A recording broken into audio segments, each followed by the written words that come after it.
slightly ritualistic about this hanging of the microphone, sort of a passing of the sword or some such equivalent.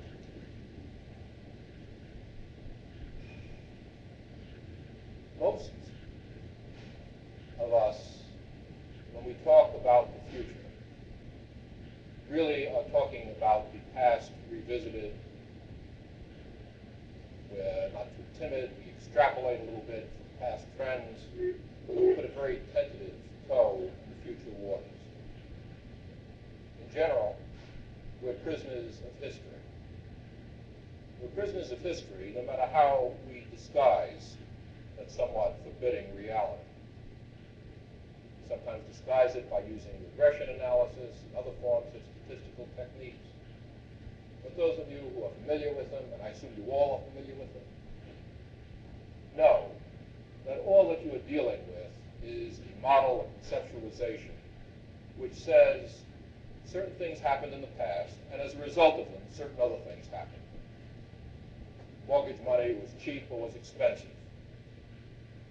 Incomes were high or they were low. Housing costs were high or low.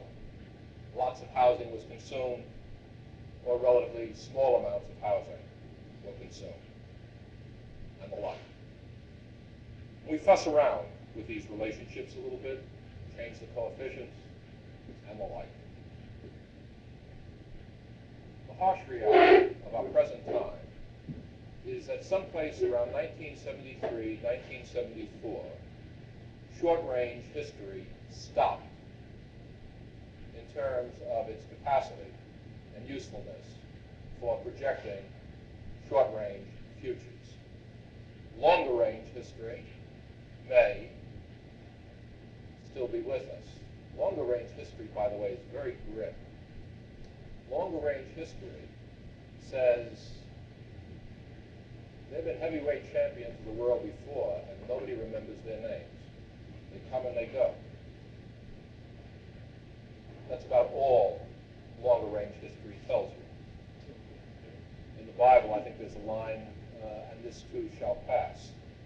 Be that as it may, our business is to make sure that this country doesn't pass. So we're talking about one aspect of this country, which right now is in very deep trouble. And I'm going to confess again that in dealing with it, we have a virtual bankruptcy of stored information, of stored relationship, which gives us some security in terms of forecasting the future. Okay, first and most important, in the United States, over the last 35 years, we have moved from a nation much in need of housing and shelter. A nation, for example, which went into World War II, ancient history for most of you, but not for me, as essentially a nation of renters, not homeowners.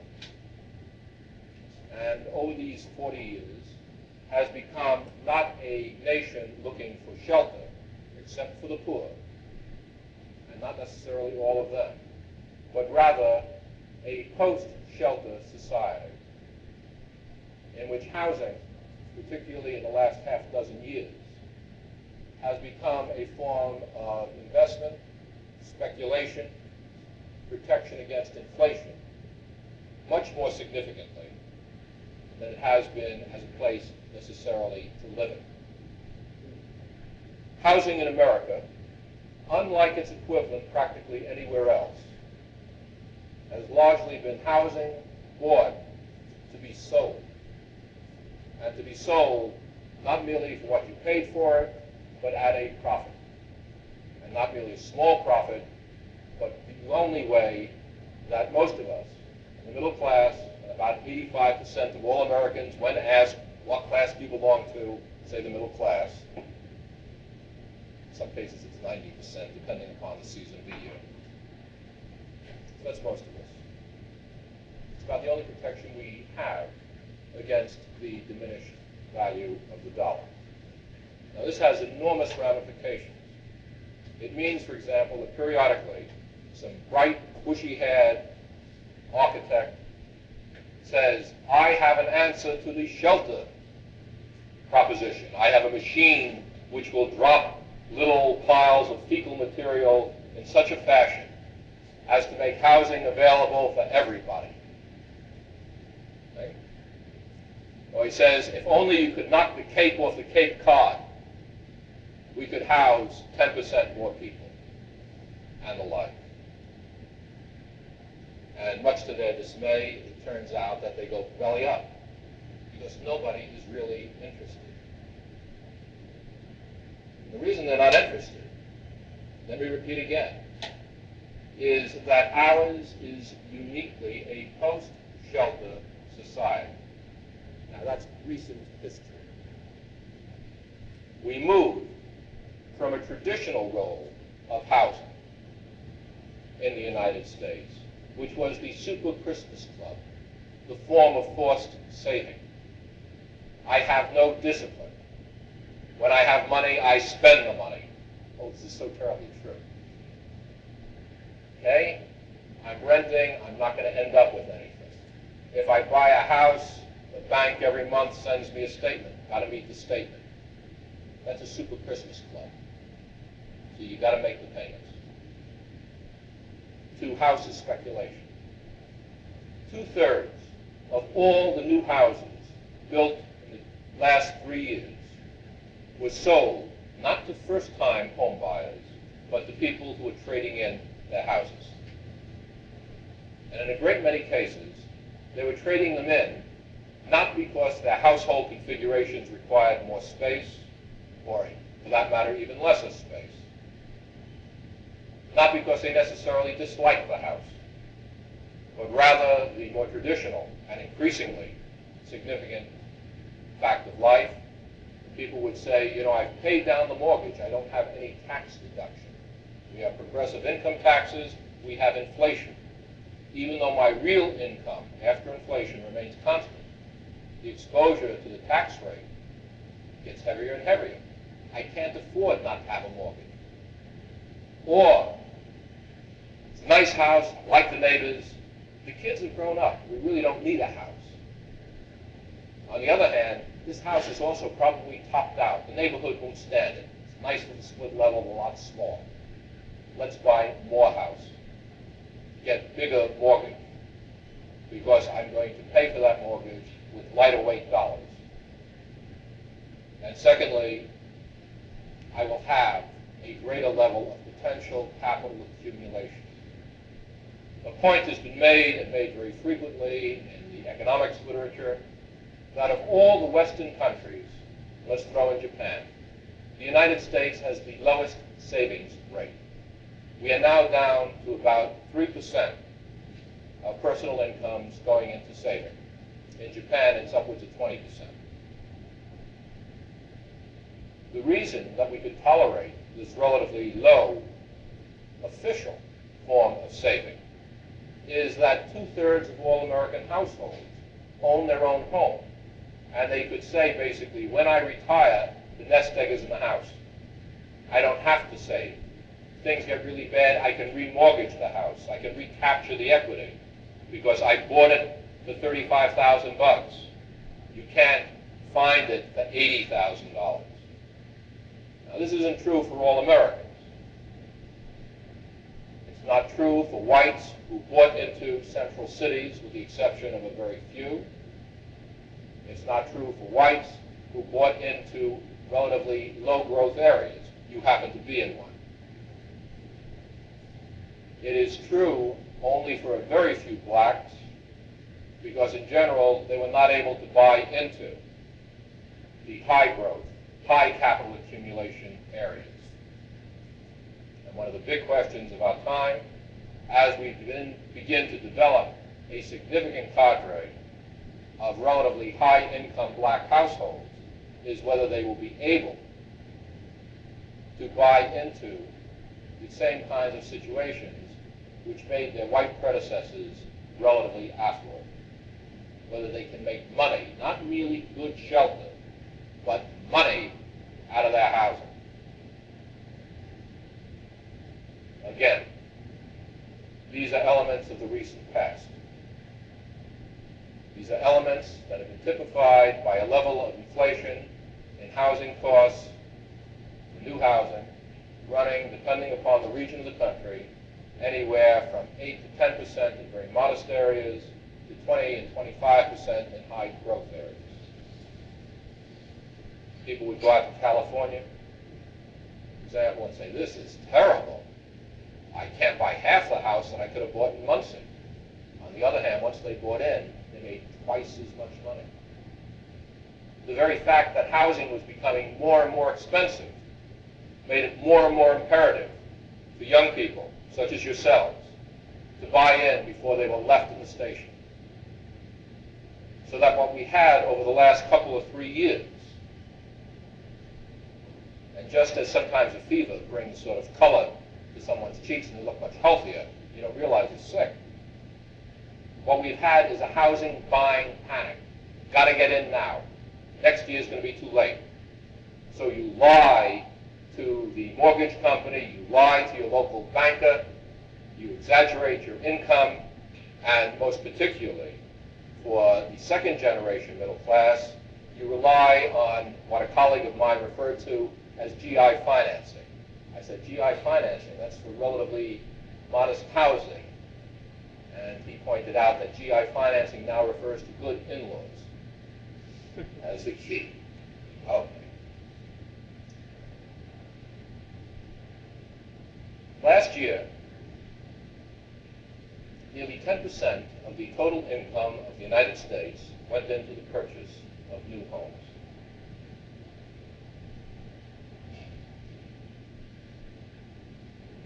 The simple reality is not merely, however, that housing costs were going up.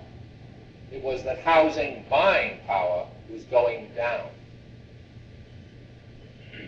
Those of you who have taken or will take housing courses will recap a variety of government aid programs in the housing arena. And you'll discover that part of the boilerplate in most of them is something along the lines of 25% of income is as much as people ought to spend for their housing. The reason that we have had a housing boom for 3 years running is that people, in order to buy housing, were willing to spend not 25%, but 40 and 50% of their incomes. And the reason they did this is not because they needed shelter. Let me repeat again. The reason that they did this is that they were basically in the speculation business. Now, in turn, the movement of capital into a variety of much more productive areas aborted. At one stage of my checkered career, I was the treasurer and co-founder of a little research and development company in the software business. For those of you not familiar with the phrase, computer programming. And we were on Route 128 outside of Boston, which became known as the Electronics Highway. And we were in desperate need of money. And as a treasurer, I can tell you it was a pleasure. There were a continuous stream of brokers going by in their open cars, waving money, saying, "Take me, I'm yours." That's an exaggeration, but not a hell of a lot. The reason they could do this is that relatively young people were attracted by high-growth companies. And you could sell companies, and I sold several of them, to 50 times not earnings, but gross sales. All you needed was a concept. Those same people, or the children of those same people, have absolutely no idea of investments outside of housing. The United States has overinvested in housing, underinvested in productive facilities, and now we discover we no longer have the resources for housing. And something's got to give. The role of the Federal Reserve in making money tight, in raising interest rates, is not merely to shake loose speculation in gold, speculation in silver. It used to be nice to have a silver coffee pot. Now you're in terror of leaving the house with the thing. I happen to have 3 gold inlays, and I'm afraid to go on the New York City subways. So at least open my mouth when I'm there. The role of the Federal Reserve is to shake loose that form of speculation and also to make speculation in housing a high-risk industry. We have no choice. There are very few things that the United States does so uniquely well as to justify its standard of housing living. The median house built in the United States last year was in excess of 1,600 square feet. At the time of the Korean War, it was 1,100 square feet. At the time immediately after World War II, the classic home was 800 square feet. That 800 square foot house housed a household, typically of 4 persons. It had 1 bath and roughed-in plumbing, very rough, for another half bath. The modular house built last year had 2.5 baths for 2.78 people. Our intestines have not changed that much. Okay. What you have, however, was the fact that this was built, again, as a vehicle for people who were trading up, wanting to buy more house, even though typically their household size was shrinking. Buy it, live in it for a while, cash it in. All right. Some comments on the rental housing industry. The rental housing industry and its recent progress or lack thereof typifies the failure of classic projection and forecasting methodologies. We used to be able to predict the level of interest in rental housing by, again, looking at those classic numbers. How many households are going to be formed? How many of them are going to be able to afford, given interest rates, down payment requirements, housing costs, to buy a house, and everybody else is going to live in rental housing. Turns out everybody else wanted to live in one-family housing. The rental housing industry has been a disaster in the United States. The model that we have of reality is a very dated model. We think of housing, even rental housing, as essentially being a product of the private market. The functional reality is that last year, only 1 out of every 4 rental housing starts in the United States as a whole did not have some form of government subsidy. The private market basically is running the hell and way from the rental housing industry. The reasons for this are very interesting and I think illustrate some of the dilemmas. If we look at the characteristics of renters over time, they get poorer and poorer. Now, it isn't because you have the same pool of renters at one period of time and that same pool at a second period of time, for some reason or other, not making out reasonably well. The reason for it is that the middle class cannot afford to live in rental housing. They can't afford to live there even if the rents were lower than they are, because at least up to this year, they could not afford what economists refer to as the lost opportunity cost. They could not afford to forego the opportunity of speculating or preserving their earnings, whichever phrase you want to use, by home ownership.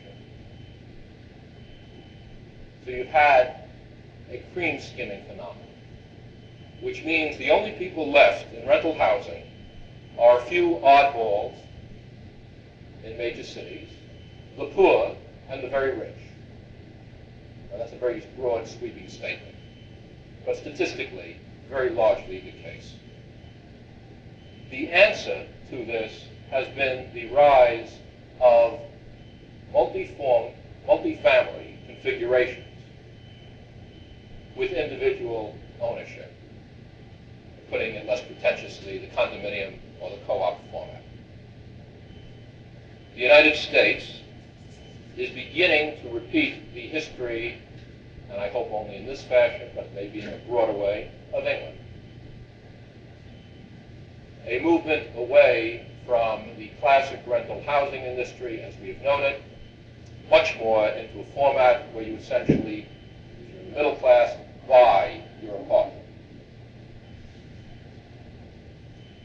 The poor, in turn, will be housed by the government in one form or another, some badly, some well. The basic pattern in which we have housed the poor is essentially through what has been referred to as the filtering down process, the trickling down process, or by those who don't like either of those, a no damn good process, i.e., we've housed the poor the same way a poor guy gets private transportation. He buys a used car. The poor have been housed in used, leftover housing. And to that degree, by the way, the more housing you build for the rich, at least in theory, the more housing would be available to the poor. And the poor in the United States, with some signal exceptions, live better than the poor in most other countries, but they don't live very well. One of the reasons that the filtering down process has not worked as well is a very rapid rate of household formation. The median size of household is much more important than the total growth of the population in terms of determining housing demand, or at least it has been over these last 20-odd years. In 1970, the median size of household was 3.13 people. By last year, it was down to about 2.76. That means even if you didn't have any more people at the age that we think of as household forming, not a single one, you would still have a demand for 10% more, slightly more than 10%, more housing units. The reason for this is that housing in America has been dirt cheap. It has been so cheap that we could take the elderly and say, why don't you live over there and we'll live over here and every Friday we'll come visit you. And besides, that's why Alexander Graham Bell invented the telephone, so you could avoid the elderly with a good conscience. Right? It has been so cheap that two kids from school could reject dormitories, for example, and decide they want an apartment, and find an apartment, and manage to afford an apartment. It has been so cheap that it has been possible for people to split quite casually because they can find housing. And I know this is terribly unromantic, but if you can't find housing, you tend to live together. You see, our normal logic used to say that the level of household formation determines the demand for housing. I would suggest an alternate logic, which says the availability of housing at cheap prices determines the size of household. And as long as housing is cheap, there's an infinite demand for it. Vacancy rates become a constant. So that in a sense, American society, as we have known it, and increasingly know it, a society in which an incredible proportion of households are one person. About 70% of all the households in Manhattan are now onesies. It's not unique to Manhattan. It was made possible through the cheapness and availability of housing, general statement, and the willingness of people at the other end of the spectrum to buy in and buy more. Okay. The demographics. The age of the baby boom, by this time, has probably bored the hell out of you. We're in the middle of what should be a major boom in housing demand. Birth rates basically didn't decline until roughly 1960. Add 25 years to 1960, and we've got a ways to go. One of our problems, however, from a federal perspective, is assuming that you had the money and assuming that you had the will, both factors I want to touch on. I'm going to get tangled up in this. You have to build housing. lots of housing right now, and over the next 5 years, only to face the same phenomenon that anybody who's gotten a grammar school teacher's license, or later a high school teacher's license, and now maybe even a college teacher's lack of license would have. And that is an emptying out of those several tiers of classroom, and ultimately the baby bust that comes right behind the baby boom. This is particularly true in relatively low-growth states, and I feel right at home here because your demographics are not too dissimilar from those of my home state of New Jersey. We're both going no place slower. New Jersey? Okay. They compared to New Jersey. Much of what we think of as a God-given right to a scale of living which has made the American middle class unique in the world has been a tribute not to virtue or the water, but to cheap money. The reason that we had cheap money is that we had an enormously successful industrial establishment, relatively isolated from the rest of the world, relatively independent in terms of basic resource from the rest of the world, and a rest of the world which, when we wanted resource, was more than happy to sell them relatively cheaply. The days when you could buy an oil field for a half dozen Cadillacs are over. The days of independence are largely over. The days of confidence that if you lend $1, you will get back $1, seemingly are over. I think it was sometime around World War I when the then head of the Bank of England said in an immortal phrase, given a 6% discount rate, gold would fly out of the ground. It was 25 years ago. The Prudential Insurance Company decided that the cost of initiating new loans, particularly small loans, was very high. And interest rates really hadn't changed a hell of a lot. So they embarked on a program of 100-year loans. They lent IBM $300 million at 3.5%. They lent Chrysler $100 million at 3.75%. Union Carbide, the same amount. Now, at one and the same time, you can think, is that the company I have my insurance with? It happens to be, as a matter of fact. What damn fools they were. But also, just think of what incredible confidence reasonably sophisticated people had in the future. The leverage possibilities, not merely in home ownership, but in the development of a new company, were enormous because you could buy money so very, very cheaply. There's some issue right now whether we have any form of long-term lending which is practicable. The Canadians are as nice people as we are. Well, prime lending rate In some ways, 18.5. perhaps even richer in terms of natural resource. Versus Canada never had a one-family $100 million. housing market such as ours. They never had a mortgage instrument such as ours. In Canada, every 5 years, your mortgage comes to an end. You renegotiate it. Until fairly recently, the longest term domestic mortgage that you could get in Canada ran 10 to 12 years. You had to pay it off in 10 to 12 years. And you had to put 50% down. We had come to the 2% down, 3% down, no percent down.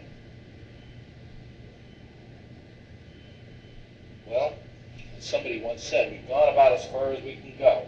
Now, in terms of direct subsidies to the poor, 1, there is no money. 2, there is no will. 3, there is no political clout. Now that we've disposed of that, what's my next topic? I'll be glad to answer any questions and elaborate on that later. The central city phenomenon. I do want to save time for questions here. It's uncomfortable, it says. It keeps tangling up on The rich throw away things that to the poor would be beyond price. What's about? Anybody who has visited any of the so-called underdeveloped countries is familiar with the fact that the longevity of an American car, I don't know whether to say it's appalling or it's absolutely incredible, but all those cars that we nominally junk here seem to be down in Mexico City. And if you try to breathe the air, I mean, you can really feel it. And likely go on forever. As long as human labor is relatively cheap, the cost of capital is relatively high. When we were rich, we could afford to throw away scarcely used things. And among my students, there used to be games, semi-serious games we played. You'd go to the town dump in an affluent community on a good weekend, and you could furnish half an apartment, and not too badly. We're poorer than we used to be. And when you're poorer, the key is how do you merchandise the reality? One way you merchandise the reality is you call it something new. New phrases. So you call it an eclectic style. The definition of an antique becomes younger and younger and younger until, to an aged eye such as my own, the thought suddenly comes to mind, hey, that's used furniture. You take what in my youth we used to refer to as a row house, and you relabel it a townhouse. And you may even take some old clunker of a central city, which was rejected as inferior to the style of life that Americans had become accustomed to or wanted to become accustomed to, and say, you know, it makes pretty good sense. I mean, the logic is certainly compelling, and it's terribly wasteful not to reuse it. One makes a virtue out of necessity. The reason that we are moving back, and we will move back, to a few selected central cities, not all of us. The reason that we are moving back to some of the older suburbs, a lot of us, suburbs that were beginning to show all the wear and tear of age and other central city trauma, is not love, but necessity. This is part of having to live with less. Now you will notice immediately there is a term. Remember, we were doing a study of the housing and welfare recipients, and I was partnered with a social psychologist who used a term which blew my mind. Something about the resolution of cognitive dissonance. I said, what is the resolution of cognitive dissonance? And in essence, what it means is, once you're faced with a necessity and you make your choice, after a while, you make sure you're thinking to resolve any ambiguities in your thinking, that this is the only proper choice. So you will discover new architectural competitions, not for a classic, efficient, suburban tract house, but rather for the rehab job, the loft conversion. You'll discover that the only right place for swinging people, with it people, and the blue-collar people follow after them, is going to be the reuse syndrome. Now, those are very broad, sweeping terms. Within the cities currently, we have a two-city phenomenon. We have relatively small enclaves, a selected number of cities, which are fun and games cities, cities of consumption rather than production. These are cities that have a strong non-industrial base. Cities that are or were heavy industry, industrial cities are still dying. Nobody knows what to do with Youngstown, Ohio. Nobody knows what to do with about 35 cities, about 30,000, 50,000 in Pennsylvania. I don't know Muncie, I leave it to your imagination.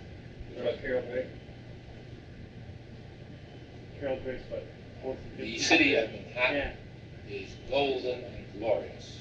The city of and it, by the way, is powerful enough so that it has a few colonies. Measuring architecture? But leaving out those Yeah. colonies, the city of Brooklyn, which I was raised, the city of Queens, the city of the Bronx, they're pretty much no more. 5% of the total housing stock of the Bronx is being abandoned a year. Just think about that figure.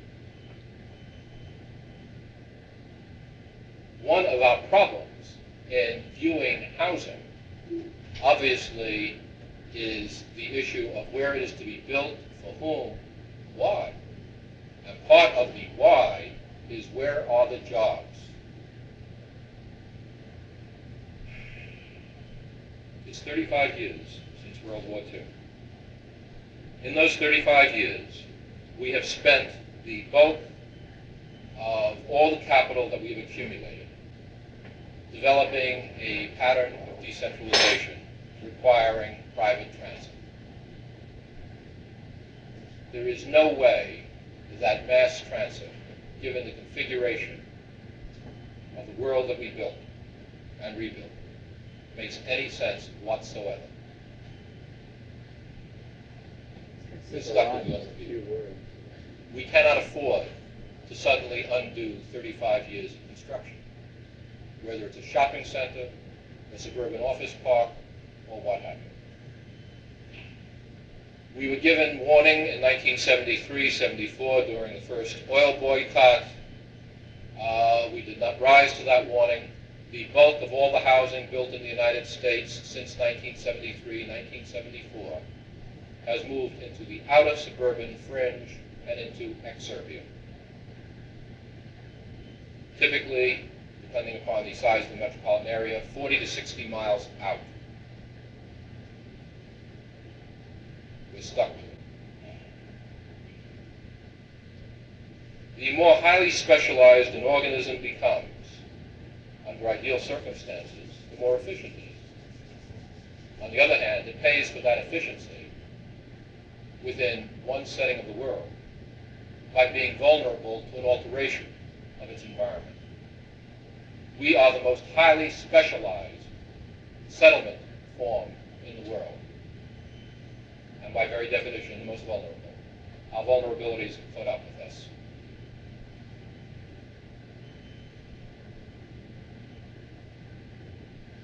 If someone to ask me, one, should I buy a house? And two, where should I buy that house? And three, will I make, quote, money out of that house?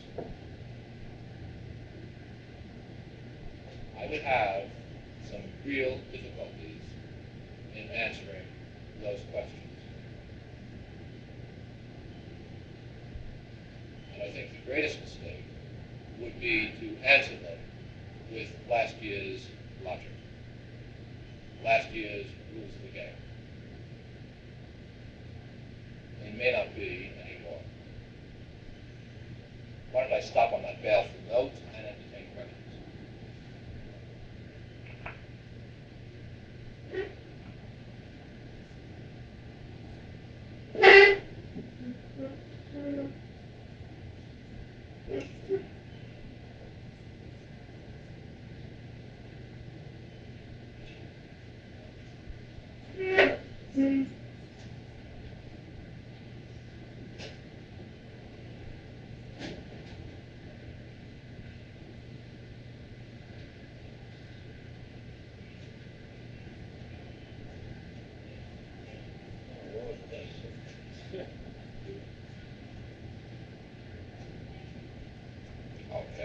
The issue that was raised is, how does inflation affect the housing market?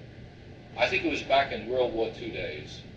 There was an Office of Price Control, beginnings of what ultimately became the Office of Economic Advisor. In those days, we weren't quite so specialized. We called him Leon Henderson, sort of bridged both areas.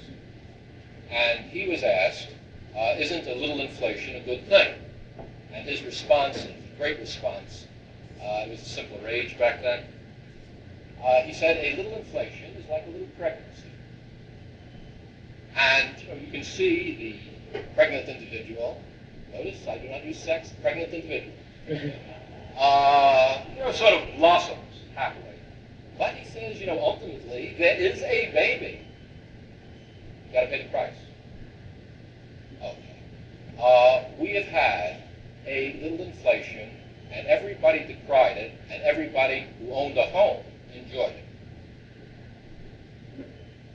And, periodically, the zoning wars, somebody would come to a zoning board trying to build a tract development, cheap housing, and say, your children will not be able to afford the house. And everybody would say, gee, that's terrible. And then they'd go home and say, if my children can't afford it, that means I'm rich. Or equivalent thereof. Okay? But ultimately there comes a day, and then nobody can afford it, because nobody wants to lend money long term. If I lend money to the federal government, I now want a 15 to 16% interest rate. And the federal government's credit, with all due respect, is better than your homeowner's credit. So I want 17 or 18% from the homeowner. Now, banks are very sluggish. And we've had lag times in this. But if you go out to California, where they're an active market, they're getting 17% for mortgages. And they want bigger down payments. They want real cream puff mortgages.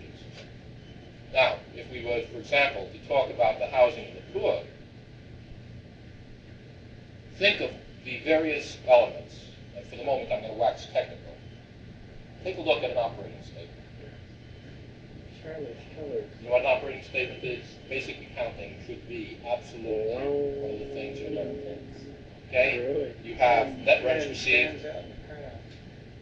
First you have gross rents, then you have vacancies, allowances, net rents received. Okay? You've got taxes, depending upon the area, 20 or 25% of the rent roll.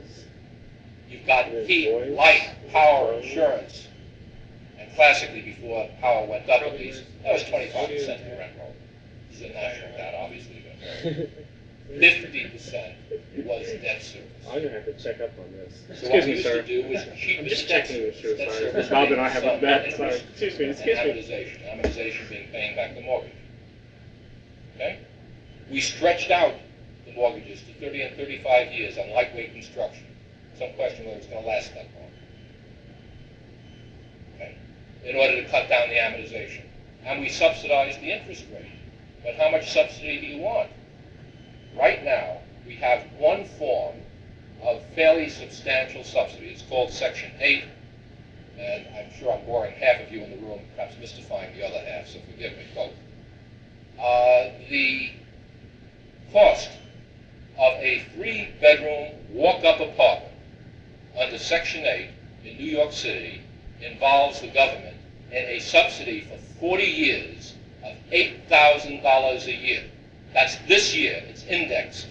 So if any other costs go up, the subsidy goes up. There's not enough money. You see, when you build housing cheap, relatively cheap subsidies were meaningful. When housing and interest rates are so very, very high, there is a mountain. You cannot house within the fiscal exigencies of the United States the poor in new construction. My own guess would be that Section 8 will not last out one year.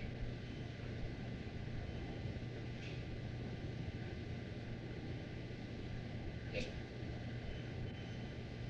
No, you must holler.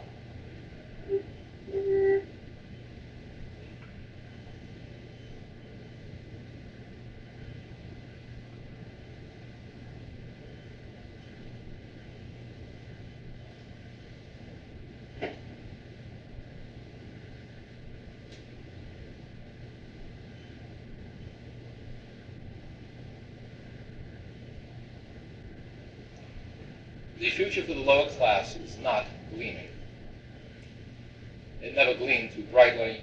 It's going to get worse. Now, again, you do not have to invent the future. The future is here.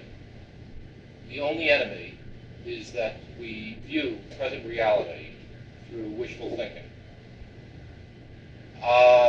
Let me take New York, which has a great many people on welfare. For the moment, I'm going to define being on welfare with being poor. It's not the same thing. You have not had a basic increase in living allowances given people on welfare since 1973-74.